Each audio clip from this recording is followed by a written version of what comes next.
Et salut mes petits filmmakers, c'est Karim Yatrib. Je viens de présenter notre nouveau micro, le Synco D30. Pourquoi je dis notre?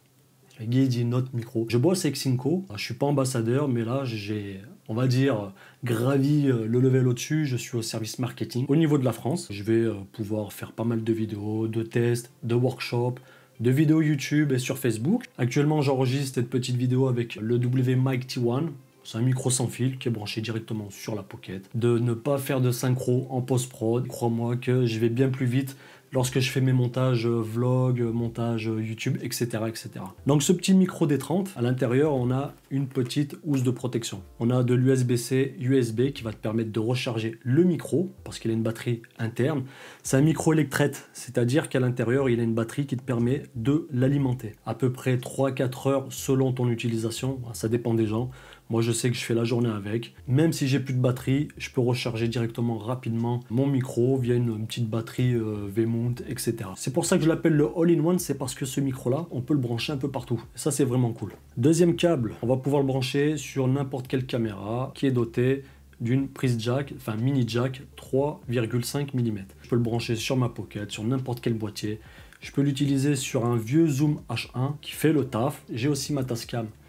Voilà, avec laquelle j'enregistre la plupart de tout mon audio, avec le D1, avec le D2, donc ça c'est nos micros canons. Avec ce dernier câble, on va te permettre de brancher le micro sur du smartphone, de l'Osmo Pocket, et ça c'est vraiment cool. Donc à condition d'avoir l'adaptateur, parce que sur l'Osmo, on a de l'USB-C, et donc forcément on peut brancher aucun micro. Donc l'avantage c'est que je peux brancher mon petit adaptateur, j'ai acheté ça à peu près 30 €. Le câble qui est fourni donc pour smartphone, je vais pouvoir le brancher directement sur mon Osmo.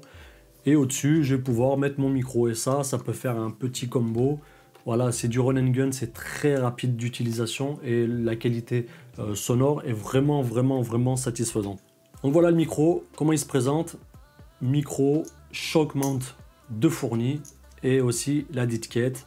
Donc qui va te permettre de shoot en extérieur s'il y a pas mal de vent. Donc la shock mount, elle est sur 2 points, elle est sur 2 suspensions.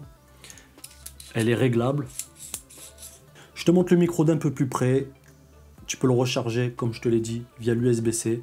D'ailleurs, j'ai plus de batterie, donc je suis en train de le recharger. C'est une bonne chose parce que ça te permet de voir que lorsque tu le branches, tu as une petite LED verte qui va clignoter lors du rechargement.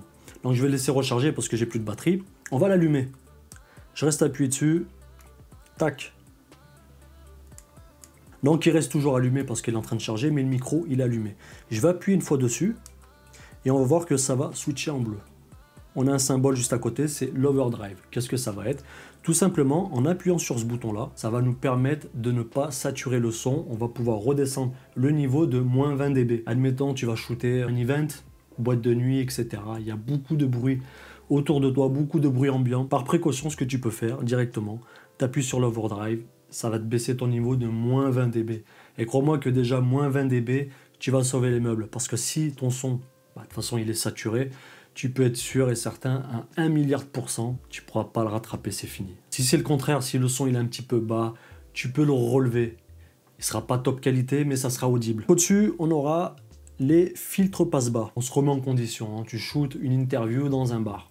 Tu sais que dans ce bar, tu as une climatisation, tu as un frigo, tu as pas mal de bruit ambiant dans les basses fréquences. Ce que tu peux faire, c'est directement bypasser une première fois à 75 Hz. Donc là, à la fin, ton signal, il va se recourber au niveau des 75 Hz. Tu vas appuyer une deuxième fois.